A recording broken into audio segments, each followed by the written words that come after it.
इतनी ठंड में ये व्यक्ति पानी पे डुबकियां क्यों लगा रहा है? ये ब्राह्मण प्रातः स्नान करने को गए, तो जैसे स्नान करके बाहर निकले तो मेंढक पैर के नीचे आ गई। तो उन्होंने सोचा मैं अशुद्ध हो गया, महापाप हो गया। तो उन्होंने फिर उस पाप को धोने के लिए 108 बार डुबकी लगाने का संकल्प किया।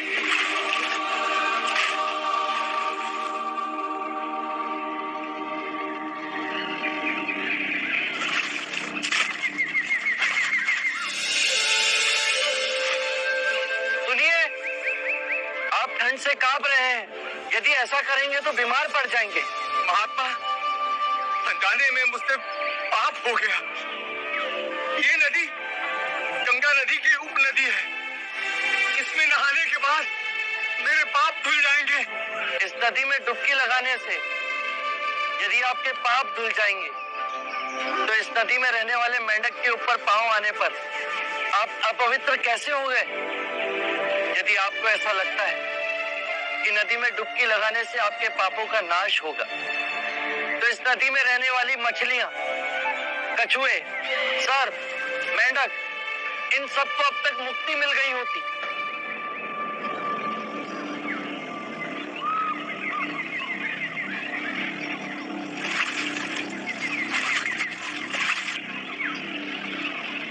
बात तो सत्य कह रहे हैं महानुभाव।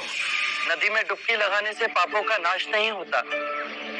अपने पापों का नाश करने के लिए विवेक जगाना आवश्यक है। इतनी साधारण बात को समझाने वाला कोई असाधारण ही हो सकता है। महात्मन, कब से बनाए हुए रास्ते पर अंधे पशु की तरह चल रहे थे। आपने हमारी आंखें खोल दी। हर वो बात जो लिखी गई, जो हमें सिखाई जाती है, जो असंख्य वर्षों से दोहराई जा रही है, उसमें संदेह करना। अपो दीपो भव, अपना दीपक स्वयं बनो।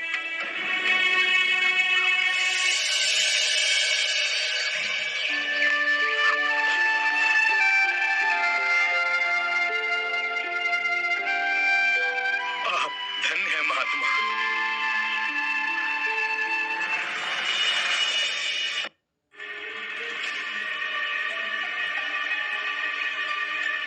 आप लोग भोले लोग हो, आप लोगों को ठगा जा रहा है। कौन ठग रहा है हमें? वही बुद्ध और उसके भिक्षु। हमने सोचा क्यों ना आज उनकी परीक्षा ली जाए। प्रतिदिन निःशुल्क ही भिक्षा ले जाते हैं। पर वो तो महात्मा लोग हैं। कहानी का महात्मा? आज देखते हैं उनमें आध्यात्मिक शक्ति है या नहीं। यदि नहीं तो उन्हें धक्के मारकर राजगीर से बाहर निकाल देंगे। अवश्य। भाइयों सावधान, 2 भिक्षु इधर ही आ रहे हैं। आइए भिक्षुगण, आइए। आप ही की प्रतीक्षा हो रही थी, पधारिए। देखिए, यह चंदन का भिक्षा पात्र बांस पर रखा हुआ है। यदि आप बांस को बिना छुए चंदन का भिक्षा पात्र निकाल दें तो आपको भिक्षा मिलेगी, अन्यथा नहीं। हमें क्षमा कीजिए।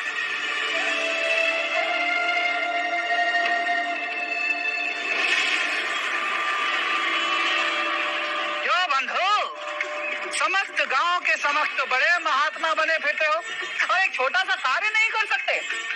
कैसे करेंगे? ये धूर्त है, घमंडी है, पाखंडी है ये लोग।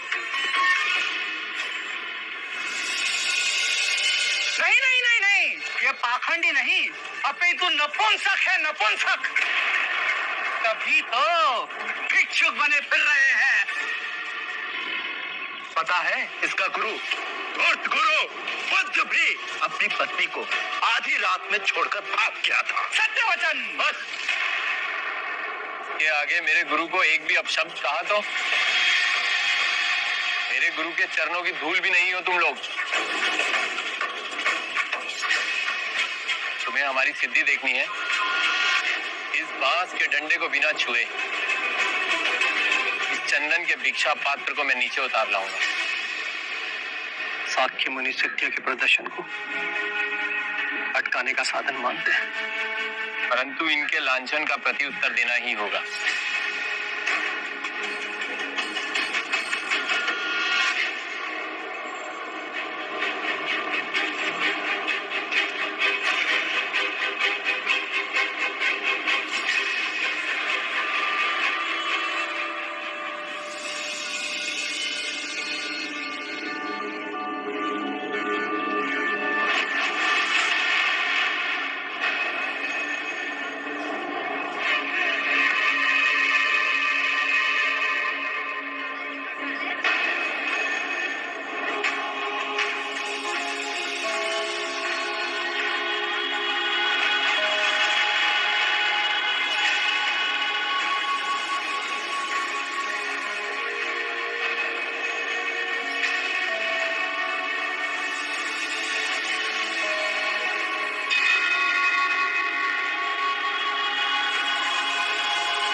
प्रभु क्षमा कर दो प्रभु, प्रभु क्षमा करें।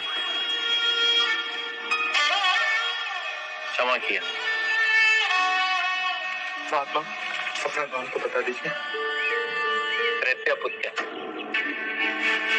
महात्मा जब तक आप हमारे हाथों ये पात्र ग्रहण नहीं करेंगे तब तक हम ये नहीं समझेंगे कि आपने हमें क्षमा किया। कृपया इसे ग्रहण करें।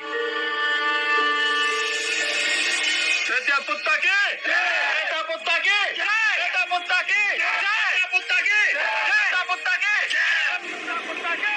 प्रत्यापुत्य के प्रत्यापुत्य के प्रत्यापुत्य के प्रत्यापुत्य के प्रत्यापुत्य के प्रत्यापुत्य के प्रत्यापुत्य के प्रत्यापुत्य के प्रत्यापुत्य के प्रत्यापुत्य के प्रत्यापुत्य के प्रत्यापुत्य के प्रत्यापुत्य के प्रत्यापुत्य के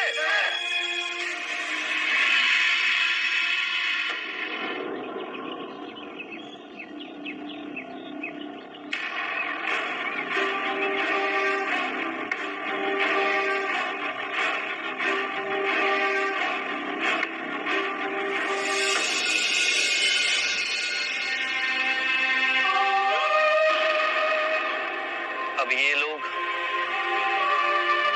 धर्म को नहीं व्यक्ति को पूजेंगे। धर्म का विनाश होगा और चमत्कारी पूजे जाएंगे। इसके बाद संघ के किसी भी भिक्षु ने अपनी सिद्धि का प्रदर्शन किया तो वो मेरा सहयात्री नहीं होगा। समाधान मांगता हूँ। इन्होंने हमें अब जब कहे पूरा कहा, मैं चुप रहा, पर आप पर लांछन लगाए तो मैं सह नहीं सका।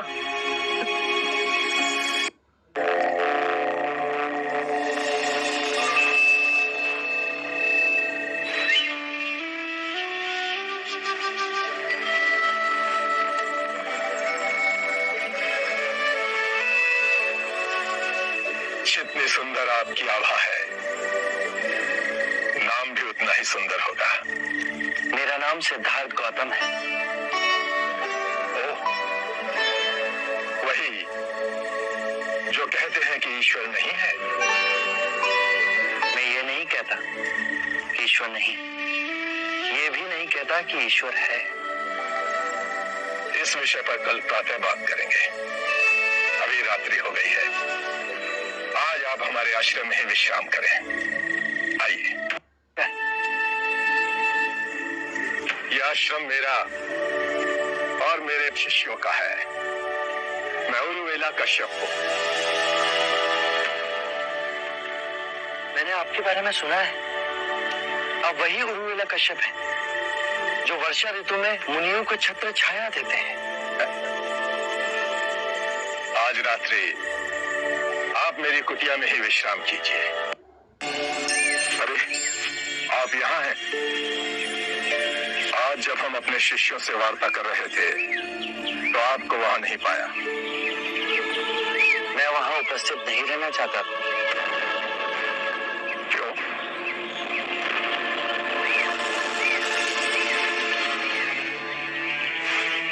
आप अपने शिष्यों को संबोधित कर रहे थे।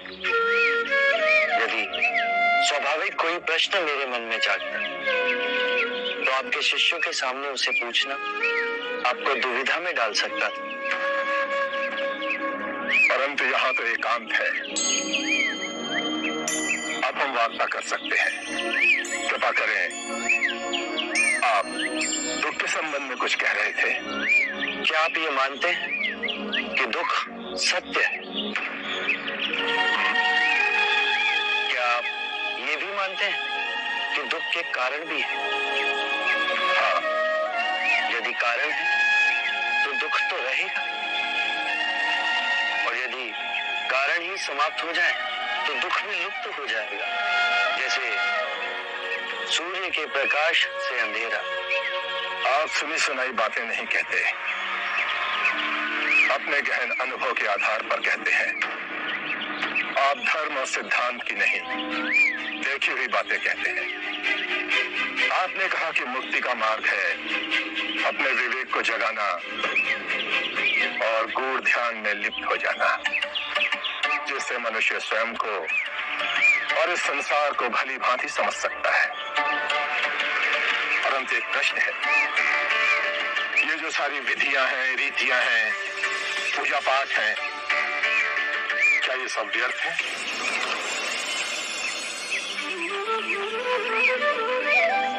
यदि कोई व्यक्ति इस नदी के दूसरे किनारे पर जाना चाहे तो वो क्या करे? यदि जल गहरा नहीं है तो वो चलकर जा सकता है, और यदि जल गहरा है तो वो नाव की सहायता से जा सकता है या स्वयं तैरकर जा सकता है। यदि वो चलना ना चाहे और ना ही तैरने को तैयार हो और ना ही नाव ले जाने को तैयार हो, और वो कहे कि मैं प्रार्थना करता हूँ इस नदी का दूसरा किनारा स्वयं चलकर मेरे पास आ जाए, तब तो ऐसे व्यक्ति को मूर्ख कहेंगे, महामूर्ख। इसी प्रकार यदि व्यक्ति अज्ञान और भ्रांति को अपने विवेक से मिटाएगा नहीं तो परम आनंद और मुक्ति के दूसरे छोर पर कैसे पहुंच पाएगा?